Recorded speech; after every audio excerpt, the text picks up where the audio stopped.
दोस्तों, आज की इस कहानी से आपको सीखने को मिलेगा कि जीवन में असंभव कुछ भी नहीं होता। अगर आपको यह लगता है कि मैंने जीवन में बहुत बुरे काम किए हुए हैं और इन गलत कामों को सुधारने के लिए कोई भी विकल्प नहीं है, तो आपको बहुत ज़्यादा परेशान होने की ज़रूरत नहीं है। आज की इस गौतम बुद्ध की जीवन के कहानी से आप अपने जीवन में अब तक के किए गए बुरे कामों को छोड़ अच्छे कामों को धारण और जीवन में नई बदलाव कैसे ला सकेंगे। तो चलिए आज के इस कहानी को शुरू करते हैं। इससे पहले कि आप कहानी में खो जाए, वीडियो को कृपया लाइक और चैनल को सब्सक्राइब जरूर कर ले। एक दिन गौतम बुद्ध श्रावस्ती के एक गांव में भिक्षाटन के लिए पहुंचते हैं। जब बुद्ध गांव में प्रवेश करते हैं तो देखते हैं पूरे गांव में सन्नाटा छाया हुआ था। दूर दूर तक कोई व्यक्ति नजर नहीं आ रहा था। बुद्ध उस गांव के पहले द्वार पे जाते हैं और कहते हैं, भिक्षाम देहि, परंतु भीतर से बाहर कोई नहीं आता। बुद्ध दूसरे द्वार पर जाते हैं परंतु कोई नहीं दरवाजा खोलता। बुद्ध तीसरे द्वार पर जाते हैं परंतु उसमें से भी कोई बाहर नहीं आता। फिर अचानक एक दरवाजा खुलता है जिसमें से एक व्यक्ति बाहर निकलता है। वो जल्दी से बुद्ध का हाथ पकड़ता है और उन्हें अपने घर में ले जाता है और कहता है, क्षमा करें बुद्ध, परंतु आप इस समय बाहर नहीं जा सकते।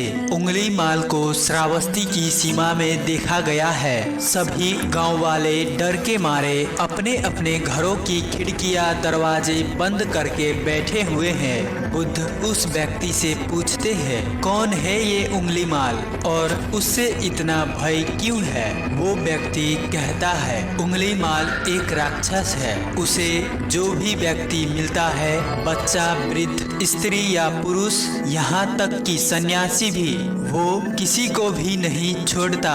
महाराज प्रसन्नजीत के सैनिक भी उनसे डरते हैं। बुद्ध उस व्यक्ति से पूछते हैं, क्या वो ये सब धन के लालच में करता है? वो व्यक्ति कहता है, नहीं, धन की उसे कोई लालच नहीं है। वो जब भी किसी मनुष्य पे वार करता है तो उसकी उंगली काटकर अपने गले की माला बनाता है, इसलिए उसका नाम उंगली माल पड़ गया है। और ये भी सुना है कि जब उसके गले की माला में 100 उंगलियां पूरी हो जाएगी तो उसकी विनाशक शक्तियां और भी बढ़ जाएगी। बुद्ध कहते हैं, आभार आपका, आपने मुझे उस व्यक्ति के बारे में बताया। वो व्यक्ति कहता है, कृपया कर आप बाहर ना जाए, वो आप पर भी वार कर सकता है। बुद्ध कहते हैं, भय से अपनी राह छोड़ दो, ऐसा मैंने कभी नहीं किया है। मुझे भिक्षा मांगता देख जन जन के हृदय में उंगली माल का भय कम होगा। वो व्यक्ति कहता है, नहीं बुद्ध, आप बाहर मत जाइए, वो बहुत खतरनाक है। बुद्ध कहते हैं, खतरनाक नहीं, वो बहुत दुखी है और मुझे उसके पास जाना होगा, उसे मेरी आवश्यकता है। इतना कहकर बुद्ध उस व्यक्ति के पास से चले जाते हैं। कुछ दूर चलने के बाद बुद्ध वन में प्रवेश करते हैं। वनों में चारों ओर सन्नाटा छाया हुआ होता है। दूर दूर तक ना तो कोई मनुष्य और ना ही कोई पशु पक्षी ही दिख रहा होता है, परंतु बुद्ध अपने मार्ग में आगे बढ़ते रहते हैं कि अचानक बुद्ध के मार्ग में उंगली माल डाकू आकर खड़ा हो जाता है। उसका रूप इतना डरावना होता है कि कोई भी उसे देखकर ही भयभीत हो जाए। उसके गले में उंगलियों की माला होती है, चेहरे और हाथ रक्त से सने होते हैं और शरीर बलशाली होता है। उसका रूप इतना भयानक होता है कि साधारण व्यक्ति के प्राण तो उसे देखते ही निकल जाए, परंतु बुद्ध पर उंगली माल के इस डरावने रूप का कोई असर नहीं होता। बुद्ध कुछ क्षण तक एक शांत मुस्कुराहट के साथ उंगली माल के तरफ देखते हैं, फिर उसकी बगल से निकल अपने मार्ग में आगे बढ़ जाते हैं। बुद्ध बुद्ध को ऐसा करते देख उंगली माल को समझ नहीं आता कि उसके साथ ये हो क्या रहा है। वो मन ही मन सोचते हैं कि मुझे देखकर लोग या तो भाग जाते हैं या मुझे देखकर ही मर जाते हैं या फिर मुझसे अपनी प्राणों की भीख मांगने लगते हैं।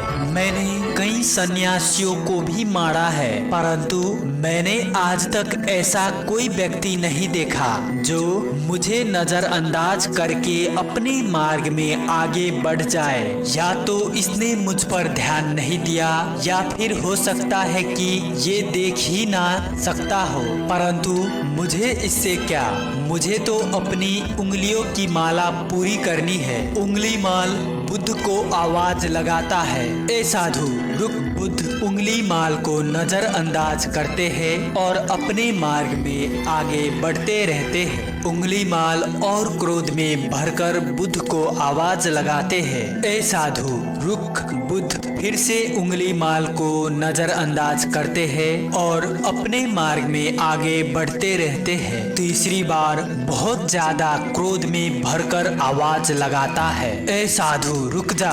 बुद्ध रुकते हैं और बुद्ध उंगली माल के पास जाता है और कहता है, मेरे आदेश देने के बाद भी तू रुका क्यों नहीं? बुद्ध कहते हैं, मैं तो बहुत पहले ही रुक चुका हूँ, तुम ही चलते जा रहे हो। उंगली माल समझ ही नहीं पाता कि बुद्ध क्या कह रहे हैं, परंतु वो इतना जरूर समझ जाते हैं कि आगे खड़ा व्यक्ति उससे नहीं डर रहा है। उंगली माल बुद्ध को डराने के लिए चिल्ला करके पूछता है, ए साधु तुझे मुझसे डर नहीं लग रहा है? मैं आदि मानव हूँ। बुद्ध कहते हैं, नहीं तुम मानव हो। बुद्ध की यह बात उंगली माल के हृदय पर लगती है। पहली बार उसे किसी ने मानव कहा था, परंतु वो इसे नजरअंदाज करने का प्रयास करता है और बुद्ध से पूछता है, ए साधु तूने ये क्यों कहा कि तू कब का रुक चुका है जबकि तू चल रहा था, और तूने ये क्यों कहा कि मैं नहीं रुका? बुद्ध कहते हैं कि मैं बहुत पहले ही रुक चुका हूँ। ऐसे सारे बुरे कृत्य छोड़ चुका हो जिससे किसी को भी कष्ट पहुँचे। सब जीना चाहते हैं, बस तुम उन्हें करुणा से देखने का प्रयास करो। बुद्ध के ये शब्द दोबारा से उंगली माल के हृदय पर चोट करते हैं, परंतु वो दोबारा से बुद्ध के ये शब्द को नजरअंदाज करने का प्रयास करता है और इस बार वो और क्रोध में भरकर बुद्ध के गर्दन पर अपनी कटारी रख देता है, जिससे वो लोगों की हत्या किया करता था। और बुद्ध से चिल्ला करके कहता है, नहीं, मानव में ना प्रेम है ना करुणा है, सिर्फ छल और कपट है। इसलिए मैं सबकी हत्या करूंगा, किसी को भी जीवित नहीं छोड़ूंगा।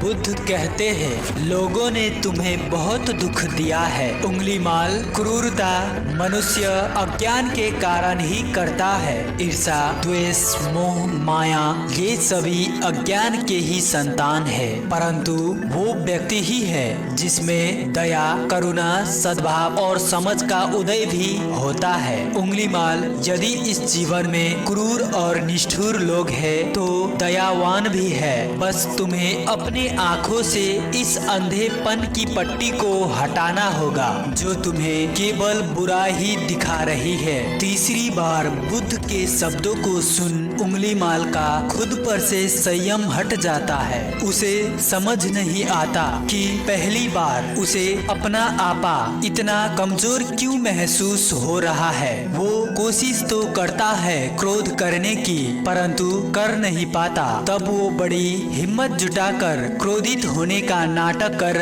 बुद्ध से कहता है, तुम और व्यक्तियों जैसे नहीं हो। बुद्ध कहते हैं, मैं हर व्यक्ति जैसा ही हूँ, बस जागृत हो। ये सिद्ध कर रहा हो कि हर व्यक्ति में जागने की क्षमता है। मेरा मार्ग क्रूरता को दया में परिवर्तित करता है। उंगली माल, तुम अनजाने में घृणा के पथ पर हो, बस इस क्षण रुक जाओ। तुम्हारे भीतर भी ये क्षमता है कि तुम दया और करुणा के पथ पर चल सको। इतना सुनते ही उंगली माल के हाथ से कटारी जमीन पर गिर जाती है और उस उसकी आंखों से आंसू बहने लगते हैं। भला कोई कब तक बुद्ध को अनदेखा करेगा। उंगलीमाल रोते हुए बुद्ध से पूछता है, क्या आप वही है जिन्हें लोग बुद्ध कहते हैं, जो लोगों को मुक्ति के मार्ग पे चलना सिखाते हैं। बुद्ध कहते हैं, हाँ मैं वही हूँ और तुम्हें भी मैं मुक्ति के मार्ग पर ले जाना चाहता हूँ। उंगलीमाल कहता है, परंतु मैं बहुत दूर निकल गया हूँ। मैंने बहुत हत्याएं करी है और बहुत पाप करे हैं। अब मैं चाहकर भी वापस नहीं लौट सकता और मेरा वापस लौटना असंभव है। बुद्ध कहते हैं, असंभव कुछ भी नहीं है, जब जागो तभी सवेरा। उंगलीमाल कहता है, मैं पुनः जीवन की ओर नहीं मुड़ सकता,